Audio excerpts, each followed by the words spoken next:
ETF index mutual funds నేర్చుకుని stock మార్కెట్లో రాణించాలనుకుంటున్నారా? వెంటనే ఈ నెంబర్కి కాల్ చేయండి.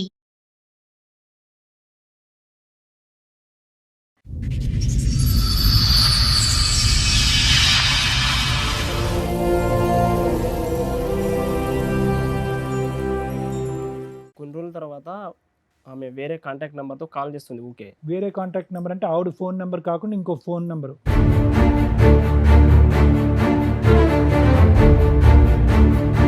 ఆ నంబర్ తో వేరే ఎవరితోనో కాంటాక్ట్ లో ఉంటుంది. కాంటాక్ట్ కాల్ చేస్తుంది. ఎవరిని అడిగితే బ్రదరు, మా ఫ్రెండ్ అట్లా అనేది.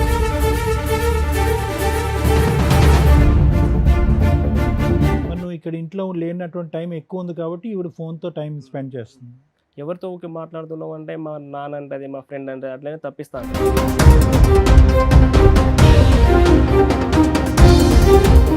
ఇట్లా కాల్ మాట్లాడడం వాయిస్ రికార్డింగ్లు ఉన్నాయి, రికార్డింగ్లు ఉన్నాయి. అందులో అసభ్యకరంగా మీరు పెట్టారా వాయిస్ రికార్డ్ అయ్యేలా చేసుకుంది ఆటోమేటిక్ జియో మొబైల్ అని.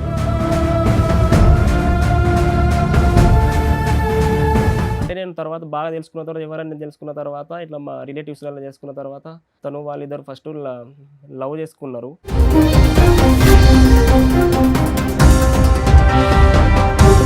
మేమిద్దరం వాళ్ళ ఇంటికి వెళ్ళినప్పుడు నాతో వస్తుంది, పోతాం, మళ్ళీ రిటర్న్లో నాతో రాదు. ఎందుకలా చేస్తున్నావు అంటే, నేను ఒక్కదాన్నే కదా, గార్వంగా పెరిగిన, 1, 2, 3 డేస్ ఆగి వస్తా అట్లా చెప్తుంది.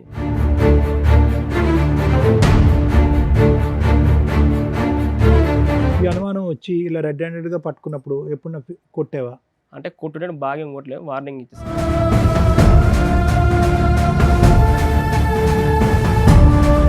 ఇవంతా సంభాషణలన్నీ ఫోన్ కాల్లోనేనా? ఎప్పుడైనా మీరు లేని టైంలో ఇల్లు వదిలి వెళ్ళిన సందర్భాలు ఉన్నాయా ఈ అమ్మాయి? వెళ్తుంది అప్పుడప్పుడు. చెప్ప పెట్టకుండా వెళ్ళిపోద్దా?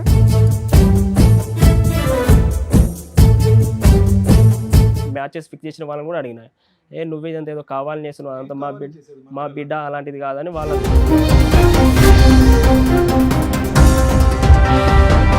కోర్టుకు రమ్మంటే రాలేదు అసలు. ఒక అగ్రిమెంట్ రాసుకున్న తర్వాత 6 నెలల తర్వాత నా మీద కేసు.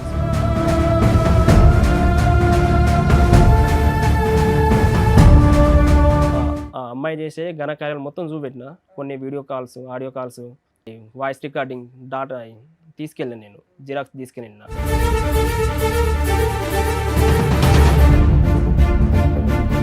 వాళ్ళ పెద్ద మనుషుల ద్వారా మాట్లాడితే మేము ఏడికి రామని వాళ్ళు చెప్పేసి. ఏం కావాలా అమ్మాయికి? ఆ టైంకి ఏం కావాలి? కేసులు వేసి మిమ్మల్ని పీకు తినటమే కావాలా?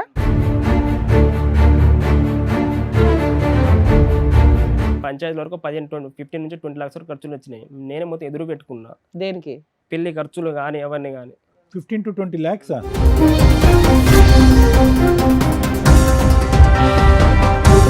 అని ఇంకో మ్యారేజ్ చేసుకుని బేబీ కూడా ఉంటుందండి.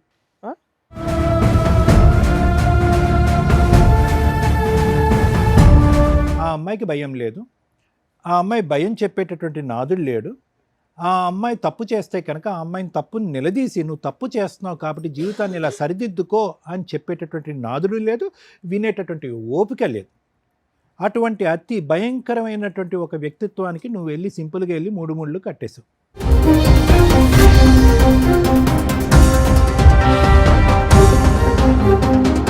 ఈ స్టోరీ అంతా ఈ అబ్బాయి మాట్లాడింది 3 మగాళ్ళకి సంబంధించిన స్టోరీ.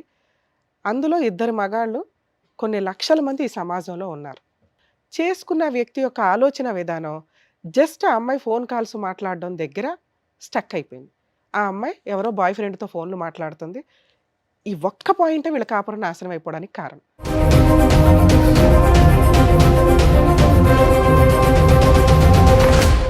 సార్, మేడం సమస్య చెప్పుకోవడానికి ఇక్కడి వరకు వచ్చారు. ఆయనకు వచ్చినటువంటి సమస్య ఏంటో అడిగి తెలుసుకుందాం. నాకు 2021లో మ్యారేజ్ అయింది, అరేంజ్ మ్యారేజ్. ఓకే. మేము కొన్ని రోజులు కలిసి బాగానే ఉన్నాం. ఆ తర్వాత తను వేరే కాంటాక్ట్ నెంబర్తో ఊకే కాల్ చేయడం. ఎందుకని చేస్తున్నావు అంటే, ఎవరైనా అడిగితే చెప్పలే. చాలా తర్వాత మీరు కొంచెం నీట్గా డీటెయిల్డ్గా చెప్తే మాకు అర్థం అవుద్ది. మీరు ఏమనుకోకపోతే అప్పచెప్పేస్తున్నారు కదా. అమ్మాయితో పెళ్ళైంది, పెద్దలు నిర్ణయించిన పెళ్ళేనా? పెద్దలు నిర్ణయించిన పెళ్ళి మేడం సార్, పెద్దలు నిర్ణయించిన పెళ్ళే. కొన్ని రోజుల తర్వాత ఆమె వేరే కాంటాక్ట్ నెంబర్తో కాల్ చేస్తుంది ఊకే. వేరే కాంటాక్ట్ నెంబర్ అంటే ఆవిడ ఫోన్ నెంబర్ కాకుండా ఇంకో ఫోన్ నెంబరు. ఆవిడ ఫోన్ నెంబర్ కాకుండా ఆవిడకి ఒక మొబైల్ నేను కొనిచ్చిన ఎంగేజ్మెంట్ అప్పుడు. ఓకే. ఆ నంబర్ తో వేరే ఎవరితోనో కాంటాక్ట్ లో ఉంటుంది. కాంటాక్ట్ కాల్ చేస్తుంది. ఎవరైనా అడిగితే బ్రదరు, మా ఫ్రెండ్ అట్లా అనేది పెళ్ళైన ఎంత కాలానికి ఇది? 1 మంత్ తర్వాత 1 మంత్ లోనే? 1 మంత్ వరకు మీతో బానే ఉందా? 1 మంత్ బాగానే ఉంది. అంటే 1 మంత్ అంటే అడిగి అటు ఇటు పెళ్లి మరి పెళ్ళికి అటు ఇటు తిరగడానికి అయిపోయింది అప్పుడు. ఓహోహో, ఇంకా చుట్టాలు ఇళ్ళకి అటు ఇటు అటు తిరగడం తిరగడానికి. సరిపోయిందంట. అంటే మీ ఇంటికి కాపురానికి వచ్చిన దగ్గర నుంచి అమ్మగారు వేరే ఫోన్ లో బిజీ ఆ, ఉంది. ఓకే. అప్పుడు బిజీ ఉంటుంది. ఎందుకు మీరేం పని చేస్తారు? మీ వైఫ్ ఏం చేస్తుంది? ఆమె హౌస్ వైఫ్ మేడం. నాది ఎలక్ట్రికల్ షాప్ చిన్న బిజినెస్ ఉంది తొర్రూరులో. మీ ఇంట్లో ఎవరెవరు ఉంటారు? నేను, మా అమ్మ, మా నాన్న, మా ఇద్దరు తమ్ముళ్ళు. మా ఇద్దరు ఒక తమ్ముడు హైదరాబాద్లో ఉంటాడు, ఓయూలో చదువుకుంటాడు. ఇంకో తమ్ముడు వరంగల్ ఉంటాడు. ఓకే. మా పేరెంట్స్ ఇద్దరు ఇంటికాడ ఉంటారు. ఉమ్. నేనేమో మా ఇంటికాడ నుంచి డైరెక్ట్ బిజినెస్ ఉన్న దగ్గరికి ఏరియాకి వెళ్ళి డైరెక్ట్ వెళ్ళి వస్తా. ఎంత దూరం నాన్న, ఎంత ప్రయాణం ఉంటుంది మీ ఊరికి? పోడు 1 అవర్, వచ్చుడు 1 అవర్ సార్. ఓహో. 3 అవర్స్ ప్రయాణానికే పోతుంది. మరి నువ్వు ఇక్కడ ఇంట్లో లేనటువంటి టైం ఎక్కువ ఉంది కాబట్టి ఈవిడ ఫోన్తో టైం స్పెండ్ చేస్తుంది. ఎవరితో ఊరికే మాట్లాడుతున్నావు అంటే మా నాన్న అంటది, మా ఫ్రెండ్ అంటే అట్లనే తప్పిస్తా అంటది. మీరు వచ్చిన తర్వాత కూడా మాట్లాడుతూనే ఉంటుందా ఫోన్లో? వచ్చిన తర్వాత మాట్లాడదు. నేను ఒకవేళ వచ్చిన తర్వాత కొన్నిసార్లు నేను ఈ నంబర్లు కొన్నిసార్లు డిలీట్ చేసేది, కొన్నిసార్లు డిలీట్ చేయదు. చూసిన ఎవరి నెంబర్ అయిన తర్వాత నాకు తెలిసిన తర్వాత ఎవరి నెంబర్ అంటే మా ఫ్రెండ్, మా నాన్న అట్లా అంటది. నువ్వు ఫోన్ చెక్ చేసేవాడు. చెక్ చేసి అసలు అంటే ఫోన్ చెక్ చేయాలని మీకు బిజీ ఎందుకు వచ్చినప్పుడు అనిపించింది? ఎవరితో మాట్లాడదని చెక్ చేసిన సార్. బిజీ వచ్చినప్పుడు ఓకే కాల్ వెయిటింగ్ రావడంతో call డౌట్ waiting. వచ్చింది. అంటే రైట్. సరే ఇంతకుముందు ఒకసారి కాల్ చేసినప్పుడు మా నాన్నతో మాట్లాడాను. తర్వాత మళ్ళీ ఇప్పుడు చేసినప్పుడు కాల్ వెయిటింగ్ వస్తే ఎవరితో అంటే మళ్ళీ మా నాన్నే అంట. ఎందుకు చేసి ఇంతకు చేసింది, ఎందుకంటే ఊరికే చేసేయాలా అనేది. అలా అలా నడిచిన తర్వాత ఎందుకు చేసిన తర్వాత నేను ట్రూ కాలర్లో నేమ్ కొట్టి చూస్తే ఒక అనోన్ పర్సన్, ఒక మెన్ పర్సన్ ఉంది. ఎవరైనా చూస్తే చెప్పట్లేదు అసలు. తర్వాత కొన్ని రోజుల తర్వాత ఎన్ని రోజులకు తెలిసింది మీకు ఈ విషయం? ఒక 2 months తర్వాత తెలిసింది మేడం. 2021లో విత్ ఇన్ 2 months లో తెలిసిపోయింది మీకు? తెలిసిపోయింది. ఆ. తర్వాత ఇలా ఎందుకు బాగా అడిగితే అసలు చెప్పట్లేదు. ఇంట్లో పని చేసేదా? మీరు వచ్చే టైంలో ఇంట్లో వంట చేయడం కానీ, ఇల్లు శుభ్రం చేయడం కానీ, ఆ మిగతా పనులన్నీ బాగానే చేసేది. చేస్తుంది. ఓకే. అంటే కాన్సన్ట్రేట్ ఎక్కువ పెట్టదు. తమ్ముడు ఒక్క నిమిషం, నువ్వు అమ్మ నాన్న ఎందుకు పసిగట్టలేకపోయారు? అరే బాబు, ఈ అమ్మ ఎప్పుడు చూసినా కూడా రూమ్లో కూర్చుంటుంది, ఫోన్ మాట్లాడు. మీ తమ్ముడు ఉంటాడుగా? తమ్ముడు హైదరాబాద్, ఒక తమ్ముడు హైదరాబాద్, ఒక తమ్ముడు హన్మకొండలో ఉంటారు. ఓకే. ఇంట్లో ఉండేది కేవలం మీ అమ్మగారు, నాన్నగారు, మీ ఆవిడ, వాళ్ళ మీరు. ఎడ్యుకేటెడ్ కదా సార్. సో వాళ్ళకి పెద్ద పసిగట్టలేక ఫోన్ మాట్లాడడానికి ఎడ్యుకేటెడ్ ఉంది. అమ్మాయి ఎప్పుడు ఫోన్ అంటే మాట్లాడుతుంటే మా అమ్మతో అరే మీ వైఫ్ వాళ్ళ ఎప్పుడు పేరెంట్స్ తో మాట్లాడుతూ ఉంటది. వాళ్ళని ఏదో వాళ్ళు మభ్య బయట పెడుతున్నారు. ఉన్న ఇంట్లోకి వెళ్ళి మాట్లాడుతుంటది. వాళ్ళని ఏదో మభ్య పెడుతున్నారు. వాళ్ళకి మబ్బి పెడతా ఉంటది. తర్వాత ఇలా ఎందుకు చేస్తున్నావు అని నాకు రైట్. తెలిసింది. ఇలా ఎందుకు చేస్తున్నావు అంటే మా అన్న, మా బ్రదర్, మా రిలేటివ్స్ అట్లనే తప్పించాయి. తర్వాత కొన్ని ఇట్లా కాల్ మాట్లాడడం వాయిస్ రికార్డింగ్లు ఉన్నాయి, అందులో రికార్డింగ్లు ఉన్నాయి. అందులో అసభ్యకరంగా మీరు పెట్టారా వాయిస్ రికార్డ్ అయ్యేలాగా? అనే చేసుకుంది. ఆటోమేటిక్ జియో మొబైల్ అది, ఓకే. ఆటోమేటిక్ ఉంది. తర్వాత అవి నిన్న అసభ్యకరంగా వల్గర్ ముచ్చట్లున్నాయి. ఎందుకు ఇలా చేస్తున్నావు అంటే నాన్న మీరు అడిగిన తర్వాత కూడా ఆ ఫోన్ కాల్స్ కంటిన్యూ అవుతూనే ఉందా? అవుతున్నాయి. ఆ అమ్మాయి భయపడలా? నేను మా ఆయనకి చెప్పిన డౌట్ తర్వాత మా ఆయనకి డౌట్ వచ్చింది అడుగుతున్నాడు ఎందుకని కొన్ని రోజులు గ్యాప్ కూడా ఇవ్వలేదా కాల్స్ కి? నేను చెప్పిన నేను కౌంటర్ ఇచ్చిన తర్వాత 1 week, ఒక గ్యాప్ ఇచ్చింది. 4 days 5 days తర్వాత గ్యాప్. ఎంత ఉంటది ఆవిడ వయసు? ఎంత ఉంటది ఇప్పుడు 25 ఉంటుంది మేడం. ఓకే. అప్పుడు అంటే కనుక 18, 19, 20 అప్పుడు 22 ఉంటుంది కావచ్చు అప్పుడు. సో 5 days గ్యాప్ ఇచ్చి మళ్ళీ షారా మామూలే. ఆ, తన వాయిస్ జియో ఫోన్ అందులో రికార్డ్ అవుతుంది కూడా తెలియదు అమ్మాయికి. తెలియదు అంటే తెలిసి చేసిందో తెలియక చేసిందో రికార్డ్ అయితే అయినాయి. రికార్డ్ అయితే అయినాయి. ఒక వ్యక్తితోనా చాలా మందితోనా? ఒక వ్యక్తితోనే. రైట్. అంటే నేను తర్వాత బాగా తెలుసుకున్న తర్వాత ఎవరైనా తెలుసుకున్న తర్వాత ఇట్లా మా రిలేటివ్స్ వల్ల చేసుకున్న తర్వాత వాళ్ళిద్దరు ఫస్ట్ లవ్ చేసుకున్నారు. ఆ అబ్బాయికి ఇస్తామంటే వాళ్ళ ఇంట్లో ఒప్పుకోలేదు. వాళ్ళకి ఏం లేదు ఆస్తుపాస్తులు, డ్రైవర్ చేస్తాడని వాళ్ళకి ఏం లేదు. నాదేమో బిజినెస్ అని ఇట్లా షాప్ ఉందని నాకు ఇచ్చిళ్ళు, మ్యారేజ్ చేసిళ్ళు. మీ వైఫ్ వాళ్ళకి ఏం ఆస్తులు ఉన్నాయండి? వాళ్ళ ఇంట్లో ఒకటే బిడ్డ మేడం. ఇచ్చిన వాళ్ళకు కొంచెం బెటర్ పొజిషన్ లో ఉన్న వాడికి ఇవ్వాలి. ఇంట్లో ఒకటే బిడ్డ, ఎవరు లేరు, బ్రదర్స్ కానీ సిస్టర్ కానీ ఎవరు లేరు. నాకు కట్నం ఏమి ఇవ్వలేదు, నేనే మొత్తం ఎదురు పెట్టి తీసేసుకున్నా. ఒకటి అమ్మాయి అనే 3 acres ల్యాండ్ ఉంది, ఎంత ఉంటే అంత అని నాకు తదనంతరం వస్తుంది. తదనంతరం మొత్తం నాకే అని ఎంత ఉంటే అంత సో అని. ఈ అమ్మాయి మాట్లాడే అబ్బాయితో ముందు నుంచి రిలేషన్ ఉందా అమ్మాయికి? ముందు నుంచి రిలేషన్ ఉందంట. డ్రైవర్ అతను.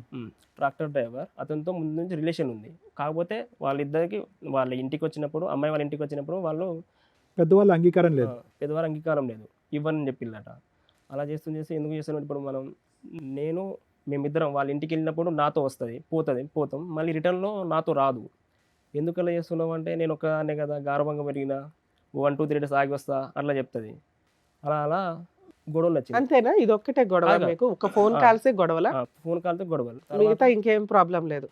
మీకు ఫిజికల్ గా మీ ఇద్దరు బాగానే ఉండేవాళ్ళ? కొన్నిసార్లు ఫిజికల్ బాగానే ఉంటుంది, కొన్నిసార్లు సరిగ్గా ఉండదు. ఫిజికల్ కొన్నిసార్లు బాగుండదు. ఈ అనుమానం వచ్చి ఇలా రెడ్ హ్యాండెడ్ గా పట్టుకున్నప్పుడు ఎప్పుడన్నా కొట్టావా? అంటే కొట్టుడే బాగా ఇంకోట్లేదు, వార్నింగ్ ఇచ్చేసాను. రెడీ హ్యాండెడ్ గా అంటే ఫోన్ లేనా? వాళ్ళిద్దరు వాయిస్ రికార్డింగ్ అంతే, అంతకుమించి ఏమీ లేదు. అంతకు మించి ఏం లేదు. మందు వేస్తావు నువ్వు? తాగను సార్. ఓకే, తర్వాత ఏం ఆ జరిగింది? అమ్మాయి తాగిద్దా? తాగదు. తర్వాత ఏం జరిగిందంటే ఇట్లనే అయింది సార్. తర్వాత ఒకరోజు పండగనే వెళ్ళింది, దసరా పండగకి. మేమిద్దరం వెళ్ళినాం. వెళ్ళిన తర్వాత నాతో రాలేదు మళ్ళీ. 1 డే ఒక 1 వీక్ తర్వాత వస్తానని చెప్పింది. తర్వాత ఇక అట్టనే రాలేదు. షాప్‌కి ఒక 1 మంత్ తర్వాత వచ్చి నా ఎప్పుడు చూసినా గానీ మనం ఇద్దరం వెళ్తాం. నాతో ఎందుకు రావని ఇక్కడ మా ఇంటికి వచ్చినప్పుడు అడిగినా. అలా ఏం లేదు ఊరికే అనేది ఇక సోది చెప్తుంది. ఇక ఎక్సెట్రా చెప్తుంది. ఇవంతా సంభాషణలన్నీ ఫోన్ కాల్లోనేనా? ఎప్పుడైనా మీరు లేని టైంలో ఇల్లు వదిలి వెళ్ళిన సందర్భాలు ఉన్నాయా ఈ అమ్మాయి? వెళ్తుంది అప్పుడప్పుడు. పెట్టకుండా వెళ్ళిపోద్దా? అసలు పెద్ద అంటే మనుషులు పంచాయతీలు ఏమైనా జరిగినాయా? నేను నా బిజినెస్ దగ్గర ఉంటా. వాళ్ళ ఫాదర్ వస్తారు. నేను నా బిజినెస్ ఏరియాలో నేను ఉంటా. వాళ్ళ ఫాదర్కి ఫోన్ చేసి డైరెక్ట్ ఇక్కడ మా ఇంటికి వచ్చి తీసుకెళ్తా, అల్లుడు బిడ్డని తీసుకుపోతున్నా, మా బిడ్డని తీసుకెళ్తున్నా, నువ్వు వెనుకుంటూ వచ్చేసి వాళ్ళ ఫాదర్ తీసుకెళ్తాడు. సరే, అతను వచ్చి తీసుకెళ్ళటం వేరు. ఈ అమ్మాయి ఎప్పుడన్నా ఈ బయటకు అమ్మాయి కూడా ఒకసారి ఒక 2-3 టైమ్స్ వెళ్ళిపోయింది. పని మీద వెళ్ళిందా? ఏం చెప్పి వెళ్ళిందంటే ఇంట్లో అన్నయ్య వాళ్ళ దుర్గా పండుగ ఫెస్టివల్స్ అయి ఏదో మాట ఉన్నాయి. చెప్పి ఒంటరిగా కూడా వెళ్ళింది, కానీ ఎక్కువ పర్సెంటేజ్ మాత్రం వాళ్ళ నాన్న వచ్చి తీసుకుపోతూ ఉంటాడు. సరే, వాళ్ళ నాన్నకి ఎప్పుడు కంప్లైంట్ చేశారు మీరు? ఏమంటే మీ అమ్మాయి పద్ధతి బాగాలేదనేది చేసిన కంప్లైంట్ చేసి అలా ఏం లేదు, నా బిడ్డ మంచిదే, అలా ఏం లేదు, రికార్డింగ్స్ ఉన్నాయిగా. నువ్వేదో కావాలని చేస్తున్నావు, ఇదంతా లేదు అంటే మధ్యవర్తి వాళ్ళకు మ్యాచెస్ ఫిక్స్ చేసిన వాళ్ళని కూడా అడిగినా, నువ్వే ఇదంతా ఏదో కావాలని చేస్తున్నావు, అదంతా మా బిడ్డ అలాంటిది కాదని వాళ్ళు అన్నారు. ఇదంతా తెలిసిన తర్వాత ఇన్నేళ్ళు బానే ఉన్నారా మీరు? అదంతా అది తెలిసిన తర్వాత ఇక పంచాయతీలు మేడం కాపురాన్ని మొత్తం మానుకొని సరిగ్గా నాతో వస్తే కాపురానికి రా, లేకపోతే లేదని నేను అన్నా. ఏది ఆడియో రికార్డ్స్ విన్న తర్వాత కూడా మీరు ఇంకో ఛాన్స్ ఇద్దాం అనుకున్నారా? ఇంకో ఛాన్స్ ఇద్దాం అనుకున్నా. మళ్ళీ సెకండ్ లైఫ్ వెళ్తే ఎక్సెట్రా ఎందుకు ఉంటాయని నేను అనుకున్నా.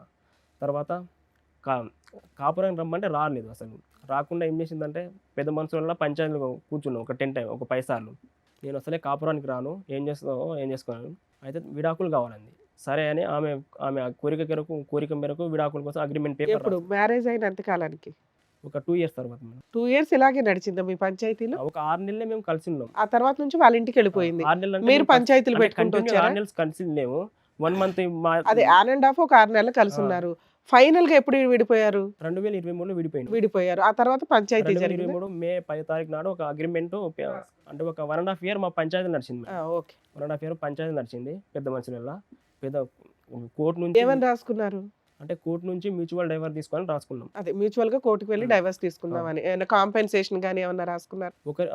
అంటే అగ్రిమెంట్ రాసుకున్న తర్వాత ఒకరి మీద ఒకవేళ కేసులు వేసుకుంటే నడవదని రాసుకున్నాం. అందులో మ్యూచువల్ డైవర్స్ టైంలో అమ్మాయికి నేను 5 తులాల బంగారం, అంటే పెళ్ళైనప్పటి నుంచి బంగారం రేటు అమౌంట్ ఇవ్వాలని రాసుకున్నాం. అందులో అమౌంట్ ఇస్తా నేను ఒక లాయర్ని మాట్లాడుకొని మ్యూచువల్ డైవర్స్ కోసం అమౌంట్ ఇచ్చేసిన. కోర్టుకు రమ్మంటే రాలేదు. అసలు ఒక అగ్రిమెంట్ రాసుకున్న తర్వాత 6 నెలల తర్వాత నా మీద కేసు వేసింది. నాతో పాటు మ్యూచువల్ డైవర్స్ అగ్రిమెంట్ రాసుకున్నారు.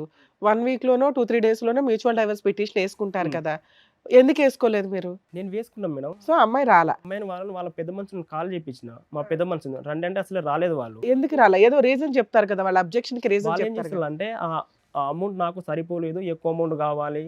ఎంత అడిగింది? ఎక్స్ట్రా ఎంత అడిగింది? ఒక 10 lakhs వరకు కావాలండి. అగ్రిమెంట్ లో ఎంత అనుకున్నారు నాన్న? 5 తులాల బంగారం, 5 తులాల బంగారం అమౌంట్ ఇవ్వాలని రాసుకున్నాం. 5 తులాల బంగారం అమౌంట్ మీరు ఇచ్చేసారు. 2021లో పెళ్ళైనప్పుడు బంగారం కాస్ట్ ఎంత ఉందో ఆ అమౌంట్ 5 తులాల అమౌంట్ ఇవ్వాలని రాసుకుందాం. డైవర్స్ అప్పుడు ఇవ్వాలని. డైవర్స్ అప్పుడు ఇవ్వాలి. నువ్వు పెద్దల సమక్షంలోనే ఇచ్చావా? ఇవ్వలేదు సార్. ఇవ్వలేదు సార్. ఇంకా ఇవ్వలేదా? అంటే తన డైవర్స్ రోజు రాసుకోవాలి, డైవర్స్ కి రాలేదు అబ్బాయి. డైవర్స్ రమ్మంటే రాలేదు. ఒక 6 నెలల తర్వాత నాతో పాటు మా బ్రదర్స్, మా ఫ్యామిలీ మెంబర్స్ అందరి మీద కేసు వేసింది. 498 case file 498 DVC DP act. Okay, చెప్పకుండా చేయకుండా కేసింది. నేను PS నుంచి కాల్ వస్తే నేను వెళ్ళినా, మీ మీద కేసు అయిందని నా మొబైల్ తీసుకున్నారు PS వాళ్ళు. ఎందుకు? మీరు సరెండర్ అరెస్ట్ చేసేస్తాం అన్నారేంటి? సరే ఏదో అన్నారు మేడం, ఐడియా రావట్లేదు. మొబైల్ తీసుకున్నారు, కాసేపు వెయిట్ చేయించుండు. తర్వాత ఏమైంది మేడం అంటే, మీ భార్య మీ మీద కేసు వేసింది అని. ఎందుకు వేసింది మేడం? మేము ఆల్రెడీ తను విడాకులు కావాలండి, ఆ విడాకుల ప్రకారం మేము ఒక అగ్రిమెంట్ రాసుకున్నాం కదా, ఇలా కేసు ఎందుకు వేసింది మేడం అంటే, ఇదంతా నాకేం తెలియదు, చట్టాలన్నీ అమ్మాయిలకి అనుకూలంగా ఉంటాయి, అమ్మాయిలకి అనుకూలంగా ఉంటాయి, పుడితే అమ్మాయిలాగానే పుట్టాలని. తర్వాత ఇది పుడితే అమ్మాయిలాగానే పుట్టాలి ఈ జనరేషన్లో. ఈ డైలాగ్ ఒకటి మంచి డైలాగే, ఎందుకంటే లీగల్ టర్మినాలజీలో పరిస్థితులు అట్లా ఉన్నాయి అబ్బాయి వాళ్ళే. అలా అంది మేడం. తర్వాత ఇక నాకు బాగా అంటే ఫ్రస్ట్రేషన్ బాగా వచ్చింది. ఇక నేను ఏం చెప్పుకోలేదు. ఆడ ఆ అమ్మాయి చేసే ఘనకార్యాలు మొత్తం చూపెట్టిన. కొన్ని video calls, audio calls, voice recording data తీసుకెళ్ళాను, నేను జిరాక్స్ తీసుకెళ్ళిన. ఇవన్నీ తను తప్పు చేసి నా మీద ఇలా చేయడం కరెక్ట్ కాదు కదా మేడం అంటే, ఇక తను ఏం మాట్లాడలేదు. పుడితే అమ్మాయి లాగానే సరే పుడతా. అమ్మాయిని పిలిపించి కౌన్సిలింగ్ ఏదో ఉంటది అది ఎందుకు జరగలే మీ కేసు? కౌన్సిలింగ్ జరగలేదు. ఎందుకని పిలిపియలే, అమ్మాయిని కూడా పిలిపియలే. పిలిపించలా? ఎందుకని అంటున్నా. పిలిపియండి అని నేను పిలిపియండి మేడం అన్నా, ఒకవేళ తను వస్తే తీసుకెళ్తా అన్న, ఇట్లా కూడా అన్నా. తను రాదట అంటుంది మేడం. కాల్ చేసి తను రాదు, మరి రాదన్నప్పుడు మరి డైవర్స్ కేసు ఎందుకు పెట్టిందంటే మళ్ళీ మేడం చెప్తలేదు, మీరేమైనా బయట మాట్లాడుకునండి. మరి మళ్ళీ పెద్ద మనుషుల ద్వారా మాట్లాడించకపోయారా వాళ్ళ పెద్ద మనుషులతో? వాళ్ళ పెద్ద మనుషుల ద్వారా మాట్లాడితే మేము ఏడికి రామని వాళ్ళు చెప్పేసి. ఏం కావాలా అమ్మాయికి ఆ టైంకి? ఏం కావాలి? కేసులు వేసి మిమ్మల్ని పీకు తినటమే కావాలా? 10 లక్షలు కావాలి. మీరు ఎంతో కొంత బార్గెనింగ్ చేయొచ్చుగా, ఫ్రీగా డైవర్స్ అయితే ఇవ్వదుగా. బార్గెనింగ్ అంటే అగ్రిమెంట్ రాసుకున్న ప్రకారం ఇచ్చిన కదా మేడం. అరే, అప్పుడు వాళ్ళ తరపున సార్, ఎవరెవరు మేడం, సంతకాలు పెట్టారు అమ్మాయి- రాజు? అప్పుడు అగ్రిమెంట్ అమ్మాయి ఒక్కతే ఇంట్లో ఎవరు లేరు. నేనే మొత్తం, నాకే మ్యారేజ్ వరకు పంచాయతీ వరకు 15 నుంచి 20 లక్షల వరకు ఖర్చులు వచ్చినాయి. నేనే మొత్తం ఎదురు పెట్టుకున్నా, దేనికి? పెళ్లి ఖర్చులు కానీ ఎవరిని కానీ. 15 to 20 lakhs. వదిలించుకోవడానికి ఒక 5 lakhs పెట్టుకుంటే అయిపోయేది కదమ్మా. ఇప్పుడు ఆ అమ్మాయి 10 అడిగింది, మీరు రూపాయితో స్టార్ట్ చేసుకోవాలిగా. అగ్రిమెంట్ ప్రకారం రాసుకున్నది ఇచ్చేస్తారు, కోర్టుకు రమ్మంటే రాలేదు. అగ్రిమెంట్ కాపీ ఉందా? మొబైల్ ఒకసారి అగ్రిమెంట్ రాసుకునేటప్పుడు ఆ అమ్మాయి తరపున ఎవరు వచ్చారు సంతకాలు పెట్టడానికి? వాళ్ళ పెద్ద మనుషులు, పెద్ద మనుషులు వచ్చారు. సో వాళ్ళ పెద్ద మనుషులు, మా పెద్ద మనుషులు. ఏం బలవంతం లేదు ఆ అమ్మాయి మీద. బలవంతం ఏమీ లేదు. మరి ఆ పెద్ద మనుషులు ఏమంటారు? ఏమయ్యా పెద్ద ఆ మనుషులు పెద్ద మరి మనుషులు ఇప్పుడు ఏమైనా చేస్తే అంత కాంటాక్ట్ సరిగా మాకు వాళ్ళకు, మేము చెప్తే వాళ్ళు, మేము ఒకటి చెప్తే వాళ్ళు ఒకటి చెప్తారు. సో అన్న మాట ఒకటి, ఈ అమ్మాయి అగ్రిమెంట్ లో అన్న మాట ఒకటి, ఫైనల్ గా జరిగింది ఒకటి, అంతేనా?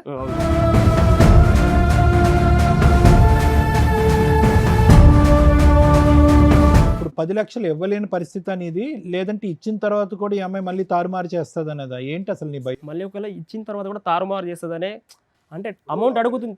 పెళ్లికి ఎదురు పెట్టుకుని 15-20 లక్షలు పెట్టి నువ్వు పెళ్లి ఘనంగా చేసావు అన్నటువంటి మాట నిజమే కదా? నిజమే సార్. ఇక అక్కడ పెళ్ళే అంత ఘనంగా చేస్తే నీ జీవితం దీన్నన్నా కాస్త ఘనంగా చూసుకోవాలిగా. అక్కడ 10 లక్షలు ఇస్తే అయిపోద్దిగా. లేవా నీ దగ్గర? లేవా? లేవు సార్. అంటే అగ్రిమెంట్ ఎందుకు ఇవ్వాలి? అంటే తను ఒప్పుకోనే కదా సార్ ఫస్ట్ సైన్ పెట్టింది. తను ఒప్పుకుందో, సంతకం పెట్టిందో, ఎడం చేత్తో పెట్టిందో, కుడి చేత్తో పెట్టిందో, వెనకతలో ఒక 10 మంది కూడా వచ్చి సంతకం పెట్టారు. తర్వాత బయటికి వెళ్ళింది, ఎవరో చెప్పుంటారు అది చితికైతే మాత్రమే, దానికి ఏం వ్యాలిడ్ లేదు, నువ్వు ఇంకొక తారుమారు చేయి, మాట మార్చింది. అక్కడికి వెళ్ళి తన మంకు పట్టుదలతో అక్కడే కూర్చుంది. నువ్వు 10 లక్షలు ఇచ్చి నువ్వు హ్యాపీగా డైవర్స్ తీసుకుని ఇంకో పెళ్లి చేసుకోవచ్చుగా. నీ జీవితం అయిపోవట్లేదా ప్యారలల్గా? అదే సార్, తన ఇష్ట ప్రకారంగా తనే ఫస్ట్ పెట్టింది సైన్, దాని ప్రకారం నేను ఇస్తా అని. సో అప్పుడు అలా ఒప్పుకున్నారు కాబట్టి ఇప్పుడు నేను ఎందుకు ఎక్స్ట్రా ఇవ్వాలనుకుంటున్నాడు ఈయన. చేసి తప్పంత తను మళ్ళీ నేను ఎందుకు ఎక్స్ట్రా ఇవ్వాలి? ఎంత ఎక్స్ట్రా ఇవ్వాలి ఇప్పుడు చెప్పు? 5 లక్షలు అప్పుడు రేట్ అంటే ఎంత పడింది? అంటే అప్పుడు అంటే 2.5 లాక్స్ 3 లాక్స్ 2.5 లాక్స్ ఉండవు సార్ అప్పుడు. నువ్వు ఇంకా అడిషనల్గా ఒక 7.5 8.5 పెట్టాలి, అంతేనా? 7.5 పెట్టడానికి మీరు రెడీగా లేరు. అప్పుడు అన్నమాట తను నిలబెట్టుకోలేదు. అడిగలేను సార్. అంటే ఆ అమౌంట్ నాకు ఇచ్చేయి, కాకపోతే నేను కోర్టుకు రాను అంది అప్పుడు మ్యూచువల్ డైవర్స్కి. సో ఇప్పుడు ఇక్కడ నుంచి మీకు ఏం కావాలి? ఇప్పుడు మా మీద ఉన్న కేసులు తీసేయాలని నేను. ఓన్లీ ఒక కేసే కదా? 498 కేసు పెండింగ్ ఉంది. ఇంకోటి డీవీసీ మీద ఉంది. డొమెస్టిక్ వైలెన్స్ కూడా ఉందా? మెయింటెనెన్స్ ఏమన్నా అడుగుతుందా? లేదు. తను ఇంకో మ్యారేజ్ చేసుకుని బేబీ కూడా ఉంటుందండి. పెళ్లి చేసేసుకుంది ఆవిడ, ఎవరిని? పాప కూడా. ఎవరు అతనేనా? అతనే లవర్నే పెళ్లి చేసుకుంటా? లవర్ కాదు, వేరే అతను. మళ్ళీ వేరే అతను పెళ్లి చేసుకుని. మళ్ళీ అతను వస్తాడేమో ఇక్కడికి. ఏ ఊరయ్యా అంత అడ్డంగా? డైవర్స్ కూడా రాకుండా వేరే మ్యారేజ్ చేసుకొని పిల్లలకి అంటున్నారా? అదేదో లవర్ని చేసుకుంటేనన్నా అర్థం ఉంది. అదే వేరే అతన్ని పెళ్లి చేసుకొని పాపను కూడా కాదు, ఆ లవర్ని అలా స్టాండ్ బై ఉంచుతుందేమో కంటిన్యూ. లవర్ డిస్ట్రిబ్యూట్ నడుస్తా అంటే అతనికి ఇద్దాం అనుకున్నారు కావచ్చు, అతను చేసుకుని అని మళ్ళీ అతను వేరే మ్యారేజ్ చేసుకున్నాడు. ఎవరు లవరా? ఆయన నమ్ముకొని నువ్వు అనవసరంగా నీ కాపురం రోడ్డు మీద వేసుకున్నావు. వాళ్ళిద్దరు మ్యారేజ్లు చేసుకుంటారు, తర్వాత ఫోన్ లో మాట్లాడుకుంటారు. వాళ్ళకి జియోలో రికార్డ్ అవుద్దని కూడా తెలియదు. ఆ అమ్మాయికి వేరే మ్యారేజ్ అయింది, ఒక బాబా పాప పాప పుట్టింది అనే దానికి నీ దగ్గర ఎవిడెన్స్ ఏముంది? ఫొటోస్ ఉన్నాయా? ఫోటోస్ లేవు. ఒకటి ఎంసీ హాస్పిటల్ రిపోర్ట్ ఉందా? కాదు, ఇప్పుడు మీరు కోర్టులో పిటిషన్ వేసినా దొరికిద్దిగా అమ్మాయి డెలివరీ అయిందా లేదా అని. అతను ఎవరమ్మా పెళ్లి చేసుకున్నవాడు డైవర్స్ రాకుండా? ఆడపిల్లలకు దొరుకుతున్నారు, మగపిల్లలకు దొరకట్లా. ఇట్లా విడాకులు రాకపోతే ఏ అమ్మాయి పెళ్లి చేసుకోదు, అమ్మాయిలు మాత్రం చేసేసుకుంటున్నారు. అలా చేసుకోవచ్చండి? లీగల్ గా వ్యాలిడే కాదు కదండి. ఇప్పుడు ఇతను కూడా బైగామి వేయచ్చు, కానీ ఇతని దగ్గర ఎవిడెన్స్ ఉండదు. పిఎస్కి వెళ్ళినా మేడం, ఇతని దగ్గర ఎవిడెన్స్ లేదు. ఈ ఎవిడెన్స్ అనేది ఆ అమ్మాయికి ఒక పాప పుట్టింది అనే దానికే. సహజీవనంలో కూడా పుట్టుతున్నారు ఈ మధ్య, దాన్ని ఇల్లీగల్ చేసి. మ్యారేజ్ ఫోటోస్ ఉన్నాయి మేడం. మ్యారేజ్ ఫోటోస్ ఉంటే మరి బైగామికి కేసు పెట్టొచ్చు కదా. పోలీసులు పెట్టలేరు, పోలీసులు తీసుకోరు నీ మీద 498 ఉన్నాక. మీ అడ్వకేట్ తో ప్రైవేట్ కంప్లైంట్ వేయించుకోవాలి. వేయించావా? అడ్వకేట్ దగ్గరికి వెళ్తే మనం వేస్తే చాలా టైం పడుతుంది, ప్రాసెస్ అవుతుంది. పిఎస్ వాళ్ళు వేస్తారు, కాకపోతే నీ దగ్గర ఏదో కావాలని అలా చేస్తున్నారని అతను సలహా ఇస్తారు. మరి పిఎస్ దగ్గరకు వచ్చి మాట్లాడి చేయించుకోవచ్చుగా. చేయించుకున్నారా? పిఎస్కి ఒక 10-20 టైమ్స్ వెళ్ళాను మేడం. వన్ టైం, ఒక ఫస్ట్ టైం వెళ్ళిన వాళ్ళకి అడిగిళ్ళు కాల్ చేసి, తర్వాత సెకండ్ టైం వెళ్ళినప్పుడు కంప్లైంట్ తీసుకున్నారు. అంటే ఇప్పుడు తన నుండి ఆ కేసు నుంచి నేను బయటపడాను. ఈ 2 కేసుల నుంచి బయటపడటం ఎట్లాగా అని అడుగుతున్నావు, అంతేనా? అంతేనా? అంతే మేడం. సార్ విన్నారు కదా, మీరేమంటారు? రాజు, ఇప్పుడు ఇక్కడ మా దగ్గరికి వచ్చింది ఒకటి, కేసులు విత్డ్రా చేయమని చెప్పి. రెండోది ఏంటంటే కనుక ఆ అమ్మాయిని ఆల్రెడీ టైం టెస్టు, ప్రపంచంలో ఉన్న అన్ని నాసా టెస్టులు, ఈ టెస్టులు, అన్ని టెస్టులు అయిపోయినాయి. ఏం టెస్టులు అయినాయి? పెళ్ళైనటువంటి 2 నెలల నుంచి ఆ అమ్మాయి పక్కన పంచాయతీ మొదలుపెట్టింది. పెళ్ళైనటువంటి తర్వాత ఆ పంచాయతీ పెట్టడం వల్ల నువ్వు పట్టుకున్నావు, నిలదీసావు, అయినా కానీ భయం లేదు. 5 రోజులు ఆగింది, మళ్ళీ షారా మామూలే. రికార్డింగ్లు అవుతూనే ఉంది, ఆ అమ్మాయి మాట్లాడుతూనే ఉంది. అంటే ఇక్కడ మనకు అర్థమైంది ఏంటంటే ఆ అమ్మాయికి పెళ్లి మీద ఒక గౌరవం కానీ, ఒక భయం కానీ, భక్తి లేదు అని చెప్పి. ఇందాక నుంచి టైం టెస్టింగ్ అంటున్నాను. అంటే ఒక వ్యక్తిత్వాన్ని టెస్ట్ చేయడానికి నీకు పెళ్ళైనటువంటి 2 మంత్స్లోనే ఈ అమ్మాయి వ్యక్తిత్వం ఏంటన్నది అర్థమైపోయింది. అంటే ఏంటి? భయం లేదు, భక్తి లేదు, ఆలోచన లేదు, భవిష్యత్తు మీద ఒక ఇది లేదు, ప్లస్ పెళ్లి మీద ఒక గౌరవం లేదు. ఇన్నిట్ల మధ్యలో నీకేం గౌరవం ఉంది? నీకు అసలు గౌరవం లేదు. ఆ అమ్మాయి మొదటి నుంచి ప్రిపేర్ అయిపోయింది. ఏదో రోజు ఇతను దొరకపడతాడు. అంటే వ్యక్తిత్వంగా ఆ అమ్మాయికి ఏదో పిచ్చి ఉందని నేను అనట్లే, కానీ లోతుగా ఆలోచించేటటువంటి ఒక శైలి కానీ, భవిష్యత్తు మీద ఒక ఆలోచన కానీ, పెళ్ళి అంటే ఒక విలువ కానీ, లేదంటే పెళ్లి చేసుకునేవాడి మీద ఒక గౌరవం కానీ లేనటువంటి ఒక వ్యక్తిత్వం. అది ఆ అమ్మాయి లోపమా లేదంటే పెంచినటువంటి వాళ్ళ లోపమా మనకైతే తెలీదు. అది ఆ అమ్మాయి యొక్క పర్సనాలిటీ. సో దీన్ని బట్టి మనకు అర్థమైంది ఏముంది? 2 మంత్స్ 3 మంత్స్ గొడవ పడ్డారు, నిలదీసావు, అడిగావు, ఏం చేసింది? సింపుల్గా పెట్టిబేడ సర్దుకుని వెళ్ళిపోయింది. ఎందుకు పెంపకం పరమైనటువంటి లోపం కూడా ఉంటుందని నేను ఎందుకు అన్నానంటే, ఇదిగోరా అయ్యా, మీ అమ్మాయి ఎవడో నాతో కాకుండా వేరే మగాడితో, పరాయి మగాడితో ఫోన్లో మాట్లాడుతుంది, ఇవి రికార్డింగ్స్ అని అంటే మా అమ్మాయి అలాంటిది కాదని అతను అన్నట్టు నువ్వు చెప్తున్నావు, నువ్వు అన్నమాట మేము నమ్ముతున్నాం. ఓకే, సో ఇక్కడ అనిపించింది ఏంటంటే మొత్తం పెంచినటువంటి వాతావరణం, ఈ అమ్మాయి వ్యక్తిత్వం, పెంచినటువంటి తల్లిదండ్రులు, పెరిగినటువంటి విధానం, తప్పు చేస్తే ఆడపిల్లని ఖండించకపోవటం, నిలదీయకపోవటం, సరిదిద్దకపోవటం, కాపురం పాడవద్ది, విడాకుల వరకు వెళ్తుంది అనే భయం భక్తి లేకపోవటం అనేటటువంటిది ఒక సాంప్రదాయంగా అవనివ్వండి, లేకుంటే ఒక ఆనవాయితీ కావనండి, వాళ్ళ ఇంట్లో కొనసాగేటటువంటి ఒక థింగ్. అంటే దీన్ని బట్టి మనకు అర్థమైంది ఏంటంటే ఆ అమ్మాయికి భయం లేదు, ఆ అమ్మాయి భయం చెప్పేటటువంటి నాదుడు లేడు. ఆ అమ్మాయి తప్పు చేస్తే కనుక ఆ అమ్మాయిని తప్పుని నిలదీసి నువ్వు తప్పు చేస్తున్నావు కాబట్టి జీవితాన్ని ఇలా సరిదిద్దుకో అని చెప్పేటటువంటి నాదుడు లేదు, వినేటటువంటి ఓపిక లేదు. అటువంటి అతి భయంకరమైనటువంటి ఒక వ్యక్తిత్వానికి నువ్వు వెళ్ళి సింపుల్గా వెళ్ళి 3 ముళ్ళు కట్టేసావు. ఇంకా పెద్ద ట్రాజడీ ఏంటంటే, ట్రాజడీ అంటే నీ జీవితంలో ట్రాజడీ కాదు, నీ జీవితంలో వాస్తవానికి అదొక అదృష్టం కింద నేను భావిస్తున్నాను. అరే ఈ కేసు కింద నడుస్తూ ఉంటుంది, నేనైతే మాత్రం పెళ్లి చేసుకుంటాను. పెళ్లి చేసుకోవటం కూడా ఎవరితో చేసుకుంది? ఏ కారణం వల్ల నీ పెళ్లి చెడిపోయిందో వాడిని చేసుకోలేదు, వెళ్ళి ఒక బక్రాన్ని చేసుకుంది. ఆ బక్రావాడు ఏం చేస్తున్నాడు? మన టీం వాళ్ళు ఫోన్ చేస్తే ఆడది గుడ్డ అవేం లేదు, నా పిల్లమే, ఆడేవాడో నాకు తెలియదు, నేను ఏ ఫోను మాట్లాడినని ఫోన్ పెట్టేస్తున్నాడు. అంటే అతను బక్రా అవటానికి 360 డిగ్రీ రెడీ అయిపోయాడు అతను.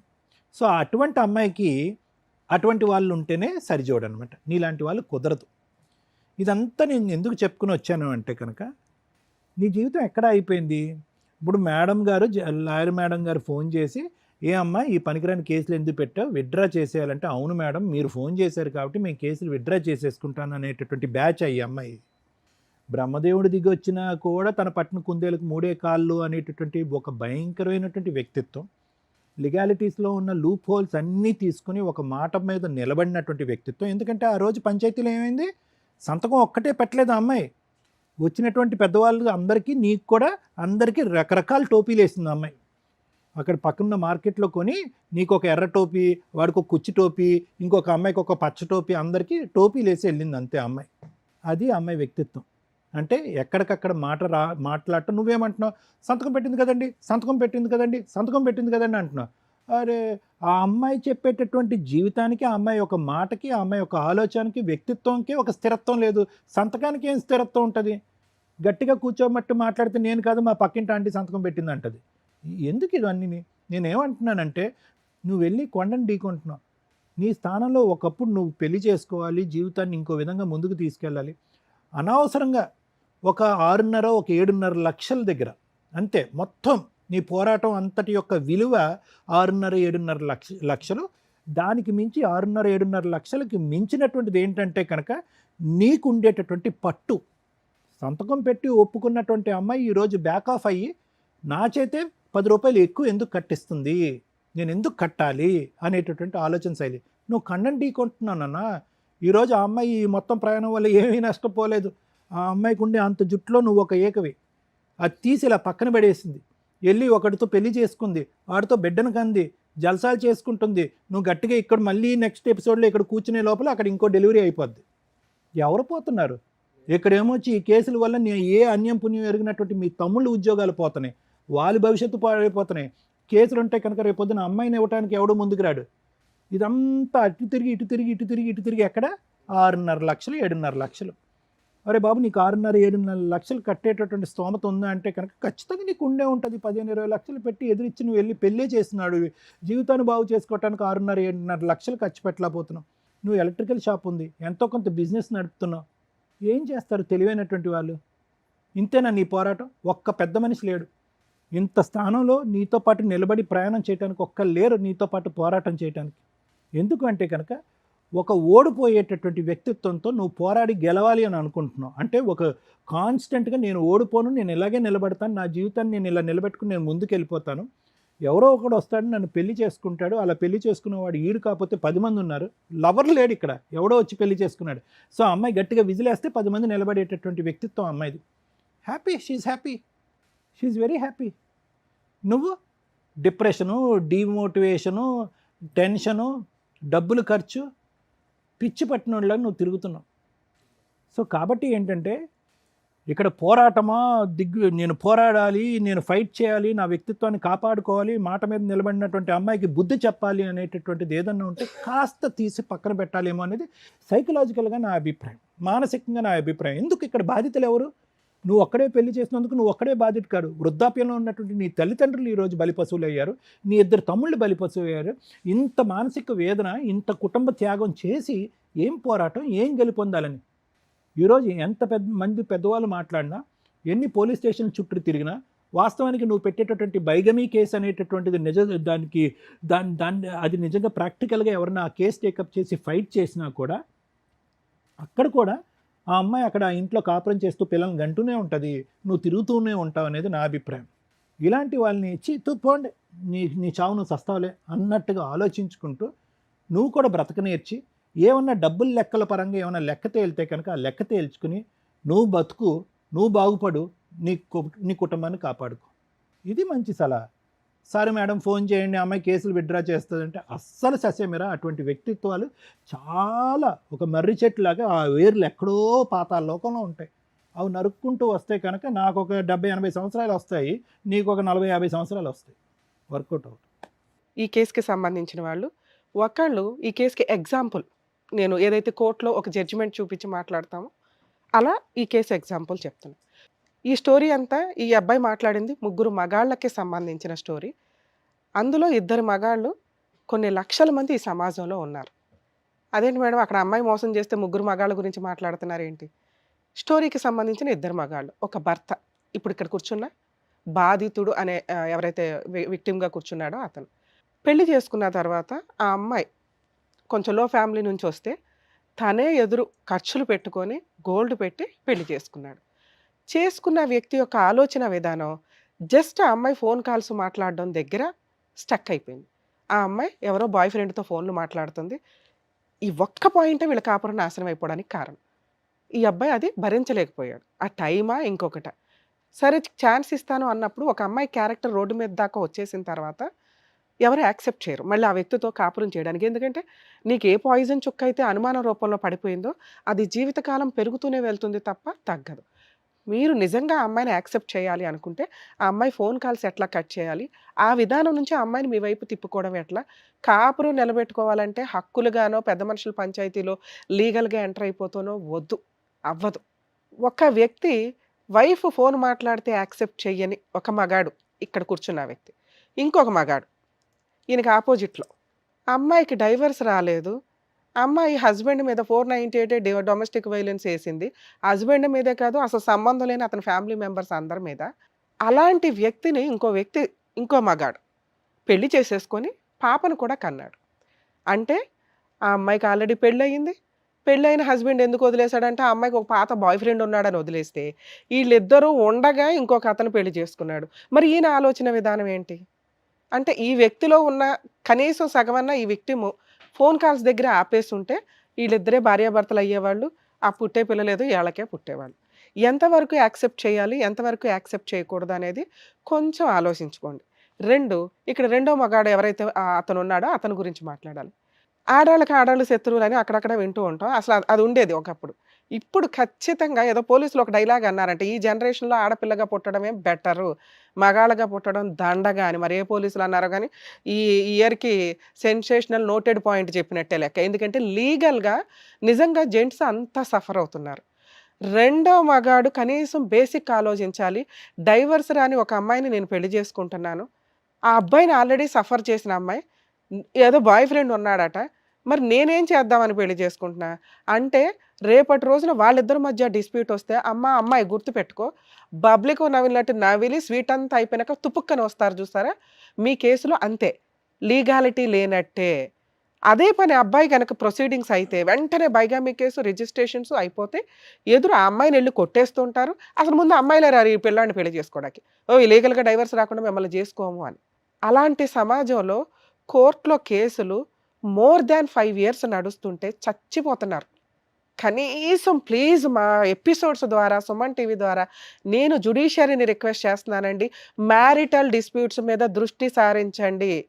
మీరు తెగగొడతారో, కలుపుతారో ఏదన్నా గానీ ఒక కేసు 3 ఇయర్సో, 2 ఇయర్సో కుదించండి ప్లీజ్. ఎందుకంటే 5 ఇయర్స్ లోయర్ కోర్ట్‌లో ఫైట్ చేసిన తర్వాత అమ్మగారు మళ్ళీ వెళ్ళి అమ్మాయో, అబ్బాయో వాళ్ళకి ఒక్కళ్ళకో విడిపోవడం ఇష్టం లేకపోతే మళ్ళీ అప్పీల్‌కి వెళ్ళి హైకోర్ట్‌లో సస్పెన్షన్ పిటిషన్ ఏసుకుంటున్నారు. ఆ డైవర్స్‌ల మీద గాని వేటి మీదన్నా.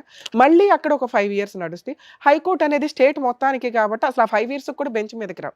ఎప్పుడన్నా ఎమర్జెన్సీ స్పీడీ ట్రయల్ అని రిక్వెస్ట్ చేస్తే అవి కూడా కన్సిడర్ చేయరు. 2019 మ్యాటర్ ఉంటే 25 మ్యాటర్ ఎట్లా తీసుకుంటామండి అంటారు. సో ప్లీజ్ మ్యారిటల్ కేసుల మీద చేంజెస్ రావాలి. మూడో మగాడు గురించి చెప్దాం అనుకున్నా. ఏది ఎగ్జాంపుల్. ఈరోజు ఇక్కడ కూర్చున్న వ్యక్తి లాంటి వ్యక్తి గురించే మనం రీసెంట్‌గా చూస్తున్నామండి వనస్థలిపురం ఇన్సిడెంట్. 2 మంత్స్ రెక్కీ చేసి ఆ అమ్మాయిని మర్డర్ చేశాడు ఆ అబ్బాయి. ఎందుకు? కామెంట్స్ చూడండి. అబ్బాయిని సేవ్ చేయండి, అబ్బాయిని రక్షిస్తాం, అబ్బాయిలు బెయిల్ ఇవ్వండి అంటూ కామెంట్స్ దారుణంగా ఉన్నాయి. ఒక అమ్మాయి చనిపోతే, అరే అమ్మాయి చనిపోయిందనే జాలి కూడా కనిపించలే ఆ కామెంట్స్‌లో. ఎందుకు అంటే సేమ్ స్టోరీ ఇక్కడ ఎగ్జాంపుల్. ఈ అబ్బాయి ఒక మంచోడు, సొసైటీ మీద రెస్పెక్ట్, ఆలోచన విధానం కొంచెం బాగుంది కాబట్టి మేడం నన్ను రక్షించండి, సార్ నన్ను రక్షించండి అని ఇక్కడికి వచ్చాడు. ఆ అబ్బాయి పరిస్థితి అట్లా లేదు. సైకలాజికల్‌గా 2 మంత్స్ ఆ అబ్బాయి తిరిగాడంటే ఆ కేసు ఏంటో తెలుసా? సేమ్ కేసే. లవ్ చేసుకున్నారు, పెళ్లి చేసుకున్నారు, తిప్పి కొడితే 3-6 మంత్స్‌లో విడిపోయారు. డైవర్స్ ప్రొసీడింగ్స్ నడిచినాయి. అయినా 498 డీవీసీ కంటిన్యూ చేస్తూ వేరే వాడిని పెళ్లి చేసుకుని వనస్థలిపురంలో హ్యాపీగా కాపురం పెట్టేసింది. అక్కడ లుకౌట్ నోటీసులు మళ్ళీ ఇదేదో పెద్ద ఇంటర్నేషనల్ క్రైమ్ కేసుల్లాగా ఫ్యామిలీ మ్యాటర్స్‌లో. ఆ అబ్బాయి కెనడా వెళ్ళాల్సినోడు ఆగిపోయాడు. ఆ అబ్బాయి ఒక క్రూయల్ పర్సన్‌గా క్రూయల్ యాక్ట్ చేయడానికి, క్రైమ్ చేయడానికి ఎవరు ప్రొవోక్ చేసినట్లు? ఏ ఇన్సిడెంట్లు ఇక్కడ తీసుకొచ్చినాయి? Law and ఆర్డరా? లీగల్ కేసులా? లేదా ఆ అమ్మాయా? లేదా ఒక పెళ్లి అనే సిస్టమా? వీటి గురించి ప్లీజ్ దయచేసి ఆలోచించాల్సిన ఇన్సిడెంట్. ఇంకొక విక్టిమో, అక్యూజ్డో ఇక్కడ కూర్చున్నాడేమో అని నా భయం. ఇప్పుడు ఇతనికి విక్టిమ్‌గా ఉండొచ్చు. బయటికెళ్ళినాక అక్యూజ్డ్ అవ్వడానికి అవకాశం ఉంది. ఎవరు ఈ ఇన్సిడెంట్‌లో అబ్బాయిని క్రిమినల్‌గా చేస్తున్నారు? బేసిక్ అబ్బాయి అడుగుతున్నది ఏంటి? మేడం ఈ కేసులు త్వరగా అన్నా తేల్చండి. నిజంగా అమ్మాయి పెళ్లి చేసుకుంది, ఇదిగోండి మెడికల్ రిపోర్ట్, ఆ అమ్మాయికి డెలివరీ అయిందంటే పెళ్లి ఫోటోలు తేండి, వాళ్ళిద్దరూ సహజీవనం చేస్తున్న ఫోటోలు తేండి అంటే ఎవరు దొరుకుతారు? ఆ అబ్బాయికి ఎవిడెన్స్‌లో దొరకవు. అదృష్టం కొద్దేమో ఫోటో ఉంది గానీ దానికి పోలీసులు తీసుకోవట్లా. కారణం ఆ పెళ్లి కావాల్సిన 2 బ్రదర్స్ కూడా కేసులో ఇరుక్కున్నారు. వాళ్ళకి జాబులు డ్యామేజ్ అయినాయి. ఎందుకు క్రూయల్‌గా మారరు? ఎవరు వీళ్ళని క్రూయల్‌గా చేస్తున్నారు? ఈ రోజున అతను ఇక్కడ కూర్చోవడం వల్ల మేము అతని వాయిస్‌ని కొన్ని లక్షల మంది విక్టిమ్‌ల జెంట్స్ వాయిస్‌ని మీకు రిప్రజెంట్ చేస్తున్నాం. ముగ్గురు మగాళ్ళు, ముగ్గురు డిఫరెంటే. ప్రెజెంట్ అతను విక్టిమ్ స్టేజ్‌లో ఉన్నాడు. రెండో మగాడు అతన్ని మూడో మగాడిగా మారటానికి ప్రొవోక్ చేశాడు. అతనితో మేము మాట్లాడితే, అవునండి చేసుకున్నాను, ఏం చేసుకుంటారో చేసుకోండి అంటే డబ్బు కోసం పెళ్ళిళ్ళు చేసుకొని ఈ రకంగా హింసిస్తానంటే అది పాపం. నిజంగా మీరు ఏదన్నా ఏ మతంలోనన్నా పూజలు చేస్తుంటే కాంపెన్సేషన్ ఏదో రీజనబుల్‌గా తీసుకోండి. వదిలించుకొని మీకు కొత్త లైఫ్ చూసుకోండి. అది అబ్బాయిలన్నా, అమ్మాయిలన్నా. మీ కేసు విషయానికొస్తే వరస్ట్ మీరు మాట్లాడుతున్నది. నాకు అస్సలు నచ్చల. ఏంటి నీ మొండితనం? ఒక అమ్మాయి కాంపెన్సేషను, సెటిల్మెంట్‌కి రాకపోతే ఇప్పుడు నేను మాట్లాడినవన్నీ ఇంప్లిమెంట్ అవుతాయి. రీజనబుల్ అమౌంట్కి మాట్లాడుకోవాలా, దరిద్రం వదిలించుకోవాలి, అది దరిద్రమే అని అనుకోండి మీరు. మేము అనుకో, కానీ మీ దృష్టిలో అది ఈ రోజున ఇక్కడ దాకా వెతుక్కొని ఎందుకు వచ్చారు? ఫ్రీగా డైవర్స్ ఎందుకు ఇస్తారు? ఇవ్వరు. అసలు దొంగ మొక్కలు కొంతమంది అయితే డైవర్స్కి కూడా రారు. ఇప్పుడు ఇగో ఇట్లాగే సెకండ్ పెళ్ళిళ్ళు చేసుకొని సీక్రెట్గా తిరుగుతూ ఇక్కడ కేసులు మాత్రం నడిపిస్తూ ఉంటారు. లేదా జిడ్డు మొక్కలు సైకలాజికల్ ప్రాబ్లమ్స్తో కేసుల కోసమే తిరుగుతారు. మన ల్యాండ్ ఆర్డర్ అలా ఉంది. ఈ రెండిట్లో వాళ్ళకి బుద్ధి రావాలంటే కేసులు ఫాస్ట్ కావాలి. అప్పుడు నిజమేంటి అనేది కోర్టుకు తెలుస్తుంది. త్వరగా మీరు బయటపడగలుగుతారు. కొన్ని కేసులకి అసలు అప్పీల్ కూడా కొంచెం ఫాస్ట్గా అయిపోవాలి 1.5 ఇయర్లో. వీటి కోసం స్పెషల్ కోర్టులు పెట్టాలా ఏంటా అనేది గవర్నమెంట్ కూడా ఆలోచించండి. ఎందుకంటే అంత అంత ఫండ్స్, అంత పోస్టులు, అంత కోర్ట్స్ అకామిడేషన్స్ ఉంటే ఖచ్చితంగా వర్కౌట్ అవుతుంది. ఈరోజు కోర్ట్ అంతా ఫ్యామిలీ మ్యాటర్స్ మీదే నడుస్తుంది. రెండో టాపిక్ ల్యాండ్ మ్యాటర్ల మీద నడుస్తుంది. మీ విషయానికి వస్తే సార్ 3 సార్లు అడిగా కాంపెన్సేషన్ ఏమీ లేదేంటి అని. తప్పు చేసింది కాబట్టి ఫ్రీగా డైవర్సు, నేను కట్నం గురించి ఎవ్వరూ మాట్లాడట్లే ఇక్కడ. మీరు పెళ్లి కోసం అంత ఖర్చు పెట్టిన వాళ్ళు ఒక 10 లక్షలు అడిగారు. మీరు అడ్వకేట్స్కి పెట్టుకోవాలిగా. పైగా మీ ఏరియాలో అడ్వకేట్లు తిరగడాలు ఇవన్నీ ప్రాసెస్ అవుతుంది. పోలీస్ స్టేషన్కి వెళ్ళినప్పుడన్నా కనీసం మీరు రియలైజ్ అవ్వాలి. అరే ఎంఓయూ రాసింది 1 వీక్కి అమ్మాయిని పిలిస్తే రావట్లా, రాలేదు అంటే షీఈ్ ఎక్స్పెక్టింగ్ సంథింగ్, ఎంతో కొంత ఇవ్వాలి. కొంతకాలం మనతో కాపురం అయితే చేసిందిగా అనే ఒక సెకండ్ హ్యాండ్ ఆ అమ్మాయికి అవుతుంది కదా. ఆ అమ్మాయే తప్పు చేసింది. రీజనబుల్ అమౌంట్కి వస్తే ఈ అడ్వకేట్లకి ఇచ్చేదేదో, మళ్ళీ మీరు ఫీల్ అవ్వకండి సార్, మీ అడ్వకేట్లకి ఇచ్చేదేదో, కోర్టుల చుట్టూ తిరిగేదేదో, అన్నెసరీ ట్రాన్స్పోర్ట్ ఎక్స్పెన్సెస్ ఏవో సరే ₹1 అటు ఇటుగా. ఎందుకంటే మనం టైం కొనుక్కుంటున్నాం, ప్రశాంతత కొనుక్కుంటాం, వాల్యుబుల్ కోర్టు టైంని సేవ్ చేస్తాం. పెళ్లి కోసం గట్టిగా నిలబెట్టుకొని పెళ్లి కోసం నువ్వు అంత ఖర్చు పెట్టినాడివి, ఓడగొట్టుకోవడానికి కూడా ₹1 ఇచ్చుకుంటే బాగుండేది. 1. 2, అది ఎప్పుడు అడగాలి? కనీసం పోలీస్ స్టేషన్కి వచ్చినాక, సరే మేడం అమ్మాయికి ఏం కావాలి, సెటిల్మెంట్కి పిలిపించండి, 10 లక్షలు అడిగింది మేడం ఎట్లా ఇస్తాను, రిక్వెస్టేషన్ కొంచెం బార్గెనింగ్ అవ్వల తగ్గల, అది నీకు బర్త్డేనే ఓకే, ఫైటింగ్ అన్న స్ట్రాంగ్గా చేయి. రెండిట్లో ఏటో ఒకవైపు ఉండు. స్ట్రాంగ్ ఫైటింగ్, అడ్డంగా గెలుస్తావు నువ్వు. నీకు ఆల్రెడీ స్టార్టింగ్లో అయితే కాంపెన్సేషన్ ఇచ్చి వదిలించుకో. ఇప్పుడు ఆల్రెడీ మ్యాక్సిమం ఒక స్టేజ్కి వచ్చేసావు. 2 ఇయర్స్ నుంచి అమ్మగారు ఓ పిల్లని కనేసి హ్యాపీగా బతికేస్తుంది. నువ్వెందుకు లైఫ్ వేస్ట్ చేసుకోవాలా? లీగల్ దెబ్బ కొడితే స్ట్రాంగ్గా ఉండాలి. ఆవిడకి ఇచ్చి ఆ డబ్బు లేదు, ఈసారి లాయర్కి ఇచ్చుకో. స్ట్రాంగ్ ఫైటింగ్ చేయి. ఇలాంటి అమ్మాయికి డబ్బులు ఇవ్వడం కంటే, ఎందుకంటే సెకండ్ మ్యారేజ్కి ముందు సెటిల్మెంట్ బెటర్ ఆప్షన్. ఆవిడ తెగించి ల్యాండ్ ఆర్డర్ రెస్పెక్ట్ ఇవ్వదు, సాంప్రదాయాలకి రెస్పెక్ట్ ఇవ్వదు, సొసైటీకి రెస్పెక్ట్ ఇవ్వని అమ్మాయికి డబ్బులు ఇవ్వమని నేను ఇప్పుడు చెప్పను. మీకున్న ఆప్షను, సార్ బైగామీ కేసు వాళ్ళు తీసుకోకపోయినా మీరు ప్రైవేట్ కంప్లైంట్ వెయ్యండి. మీరు గెలుస్తారా గెలవరా కాదు. మీరు ప్రైవేట్ కంప్లైంట్ ఫైల్ చేస్తే ఆవిడ ఒక అడ్వకేట్ని పెట్టుకోవాలి, పెట్టుకుంటుంది, ఎఫ్ఐఆర్ అవుతుంది. నేను ఛాలెంజ్ చేసి చెప్తున్నాను. ఎందుకు వెయ్యాలి? మీరు ఫీజులు ఇవ్వరు, మీ అడ్వకేట్లు ఏం చేస్తాంలే కానీ అని వాళ్ళు ఏదో అంటుంటారు. 2, హైకోర్టులో క్వాష్ పిటిషన్ ఫైల్ చేసుకోండి. ఆ అమ్మాయికి సంబంధించిన ఎవిడెన్స్లు పెట్టి మిగతా వాళ్ళందరి పేర్లు తీసేస్తారు. నేను చెప్తున్నా, ఈ రోజున హైకోర్టు క్వాష్ పిటిషన్స్లో జడ్జెస్ చాలా మంచిగా ఆలోచిస్తున్నారు. ఇవన్నీ ఫేక్ కేసులని వాళ్ళకి కూడా తెలుసు. మీ దగ్గర ఉన్న ఈ ఎవిడెన్స్లు కోర్టుకి ఈజీగా అర్థమవుతుంది ఆ అమ్మగారు ఫేక్ కేసులు ఫైల్ చేసిందని. మీ ఒక్కళ్ళ మీదే కేసు నడుస్తుంది. మీ బ్రదర్స్, మీ పేరెంట్స్ని కూడా తీసేస్తారు. ఓకేనా? డొమెస్టిక్ వైలెన్స్ కేసులు మీరు రెగ్యులర్గా ఏమీ అటెండ్ అవ్వాల్సిన అవసరం లేదు. ఒకవేళ మీకు ఇవి ఫాస్ట్గా అయిపోవాలంటే హైకోర్టులో స్పీడ్ ట్రయల్ కోసం పర్మిషన్ పిటిషన్ వేసుకోండి. కోర్టు యొక్క కేసు యొక్క అర్జెన్సీ, కేసులో ఉన్న ఇటువంటి ఎవిడెన్స్లు ఏమన్నా ఉంటే హైకోర్టు 6 months నుంచి 1 yearలో కేసులు క్లోజ్ చేయమని డైరెక్షన్స్ ఇస్తారు. ఇవి తెలియక చాలామంది 5 years, 4 years, 10 years అని కోర్ట్స్లో తిరుగుతున్నారు. లోయర్ కోర్టుల్లో మీ దగ్గర ఇలాంటి ఎవిడెన్స్లు ఉంటే ఒక 1-2 years చూడండి. అవ్వకపోతే హైకోర్టుకు వచ్చి స్పీడీ ట్రయల్ కోసం పర్మిషన్ పిటిషన్ వేసుకోండి. ఫ్యామిలీ మ్యాటర్స్లో నేను చెప్తున్నది నాన్న. ఇక్కడ మేము మాట్లాడడానిక ఇది కరెక్ట్ టైమో కాదు, యూజు లేదు. సెటిల్మెంట్ మాట్లాడు. మీరు ఇప్పుడు నేను చెప్పిన విధంగా క్వాష్ పిటిషన్ ఫైల్ చేసుకోండి, బైగామీ కేసు వేయండి, రిలాక్స్గా నీ పని నువ్వు చేసుకుంటూ వెళ్ళు. జరగాల్సినవి ఆటోమేటిక్గా జరుగుతాయి. ఇంకేమైనా లీగల్ సజెషన్ కావాలన్నా నన్ను అడగండి, నేను మాట్లాడతాను. సరేనా? ఆల్ ది బెస్ట్ నాన్న. జాగ్రత్త, ధైర్యంగా ఉండు, ఎటువంటి తెంగర పనులు చేసుకోకు, చెయ్యకు. సరేనా? మిమ్మల్ని నమ్మకం వచ్చిన రాజు గారికి ఏం చేయాలో చెప్పినందుకు డాక్టర్ గారు, అడ్వకేట్ మేడం, థ్యాంక్ యూ. మరో కథతో మళ్ళీ కలుద్దాం.